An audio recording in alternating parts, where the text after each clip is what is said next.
സംസ്ഥാനത്ത് ആശങ്കയുണ്ടാക്കുന്ന ഒരാൾ എത്തിയിട്ടുണ്ട്. വെസ്റ്റ് നൈൽ എന്ന് പറഞ്ഞാൽ പനിയാണ്. പനി മൂലം മരണം സ്ഥിരീകരിച്ചിരിക്കുന്നതാണ് ഇപ്പോൾ ആശങ്കയുടെ തോത് കൂട്ടുന്നത്. മഴ എത്തുന്നതിന് മുൻപ് തന്നെ കൊതുക് നശീകരണം തുടങ്ങിയില്ലെങ്കിൽ അത് തിരിച്ചടിയാകും എന്നുള്ളതാണ് ഇപ്പോൾ നമ്മുടെ മുന്നിലുള്ള കണക്കുകൾ തന്നെ സൂചിപ്പിക്കുന്നത്. എന്താണ് വെസ്റ്റ് നൈൽ പനി, ലക്ഷണങ്ങൾ എന്തൊക്കെയാണ്, പ്രതിരോധം എങ്ങനെ വേണം, അതൊക്കെ നമുക്കൊന്ന് അറിഞ്ഞു വരാം നമ്മളുടെ ഹെൽത്ത് എഡിറ്ററിലേക്ക്. ഡെങ്കി, ചിക്കൻ ഗുനിയ അങ്ങനെ ആ രോഗങ്ങൾക്കൊപ്പം വീണ്ടും കേരളത്തിൽ വെസ്റ്റ് നൈൽ ഫീവർ. എന്താണ് വെസ്റ്റ് നൈൽ ഫീവർ? അതെങ്ങനെയാണ് മനുഷ്യരെ ബാധിക്കുന്നത്? ബാധിച്ചാൽ എങ്ങനെയാകും മുന്നോട്ടുള്ള കാര്യങ്ങൾ? പ്രതിരോധം എന്താണ്? ഇതൊക്കെ ഒന്ന് അറിയണ്ടേ?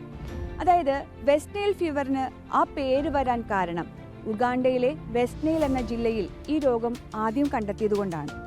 അമേരിക്കൻ ഐക്യനാടുകളിലൊക്കെ ഈ രോഗം വ്യാപകമാണ്. കേരളത്തിൽ ഈ രോഗം ഉണ്ടോ എന്ന് സ്ഥിരീകരിക്കാനുള്ള പരിശോധനകൾ അതിനായി മാത്രം നടക്കുന്നില്ല എന്നുള്ളത് കൊണ്ടാണ് പലപ്പോഴും രോഗം ഉണ്ടോ ഇല്ലയോ എന്നറിയാതെ പോകുന്നത്. അതിന് കാരണം പനി, ശരീരവേദന, അതുപോലെ തന്നെ അപസ്മാര ലക്ഷണങ്ങൾ, പരസ്പര വിരുദ്ധമായി സംസാരിക്കുക, ഇങ്ങനെയൊക്കെ ഉണ്ടാകുമ്പോൾ അത് മസ്തിഷ്ക ജ്വരം എന്നുള്ള ഗണത്തിൽപ്പെടുത്തിയാകും ചികിത്സ നൽകുക. പൊതുവിൽ 1000 പേർക്ക് ഈ പനി ബാധിക്കുമ്പോൾ അതിൽ 10 പേരോളം മാത്രമേ രോഗലക്ഷണങ്ങൾ പ്രകടിപ്പിക്കാൻ സാധ്യതയുള്ളൂ. 10 അല്ലെങ്കിൽ 20 പേര്. അതിൽ തന്നെ ഒരാൾക്കായിരിക്കും തലച്ചോറിനെ ബാധിക്കുന്ന രീതിയിലുള്ള ലക്ഷണങ്ങൾ ഉണ്ടാവുക. അതായത് 1000-ൽ ഒരാൾക്ക് മാത്രമേ ഗുരുതരമായിട്ടുള്ള ലക്ഷണങ്ങൾ ഉണ്ടാവുകയുള്ളൂ. നമ്മുടെ നാട്ടിൽ മിക്കപ്പോഴും ഗുരുതരമായിട്ടുള്ള ലക്ഷണങ്ങൾ വന്നതിന് ശേഷം മാത്രമായിരിക്കും നമ്മൾ ഇയാളെ ടെസ്റ്റ് ചെയ്യുന്നത്. ഇനി ഈ രോഗത്തിന്റെ ലക്ഷണങ്ങളിലേക്ക് വന്നാൽ പനി, തലവേദന, പരസ്പര വിരുദ്ധമായി സംസാരിക്കുക തുടങ്ങിയവ ഒക്കെയാണ് ഉള്ളത്. അപ്പോൾ ലക്ഷണങ്ങൾ കണ്ടാണ് ചികിത്സ നൽകുന്നത്. അതായത് ഈ രോഗത്തിന് പ്രത്യേകമായി മരുന്നില്ല. ഇതിനെ ചുരുക്കി പറഞ്ഞാൽ കൊതുകുജന്യ വൈറൽ പനി എന്ന് പറയാം. ക്യൂലെക്സ് കൊതുകാണ് ഈ രോഗം പരത്തുന്നത്. അതിലേറ്റവും പ്രധാനപ്പെട്ട ഒരു കാര്യം, ദേശാടന പക്ഷികളിൽ ഈ വൈറസിന്റെ സാന്നിധ്യം വളരെ കൂടുതൽ കാണപ്പെടാം എന്നുള്ളതാണ്. ദേശാടന പക്ഷികളിൽ കാണപ്പെടുന്നത് പോലെ തന്നെ നമ്മുടെ നാട്ടിൽ തന്നെയുള്ള കാക്ക പോലെയുള്ള പക്ഷികളിലും ഈ വൈറസിൻ്റെ സാന്നിധ്യം വളരെ കൂടുതലായിട്ട് കാണാനുള്ള സാധ്യതയുണ്ട്. ഇത്തരത്തിൽ പക്ഷികളിൽ കാണുന്ന വൈറസിനെ മനുഷ്യരിലേക്ക് എത്തിക്കുന്നത് കൊതുകുകളാണ്. ഇത്തരത്തിലുള്ള കൊതുകുകളുടെ സാന്നിധ്യവും നമ്മുടെ നാട്ടിൽ കാര്യമായിട്ട് കാണപ്പെടുന്നുണ്ട്.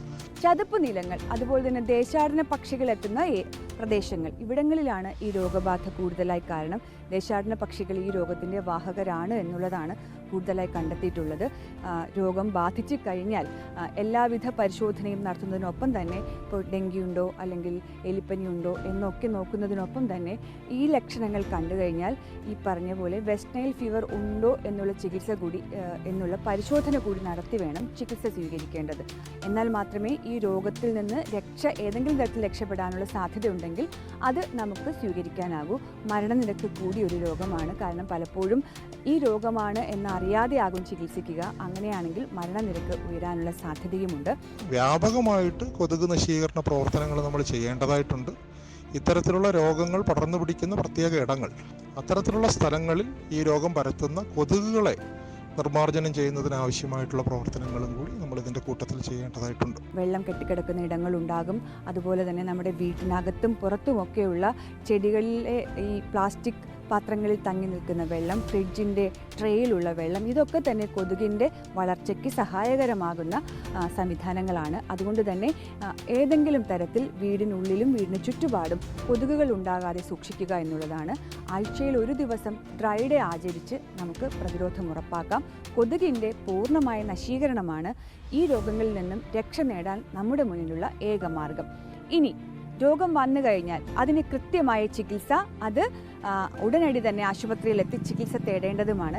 നിലവിൽ ഈ കാലഘട്ടത്തിൽ 10 പേർക്കാണ് രോഗബാധ സ്ഥിരീകരിച്ചിരിക്കുന്നത്. 2 പേരുടെ മരണം ഇത് കാരണമാണെന്നും കണ്ടെത്തിയിട്ടുണ്ട്. ഒരാളുടെ നില ഗുരുതരമായി തുടരുകയാണ്. എന്തായാലും വെസ്റ്റ് നൈൽ ബാധിച്ചു കഴിഞ്ഞാൽ മരണനിരക്ക് ഉയരാനുള്ള സാധ്യതയുണ്ട്.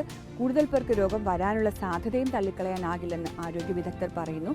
അപ്പോൾ നമുക്ക് സ്വയം പ്രതിരോധിക്കാം, അത് കൊതുക് നിർമ്മാർജ്ജനത്തിലൂടെ.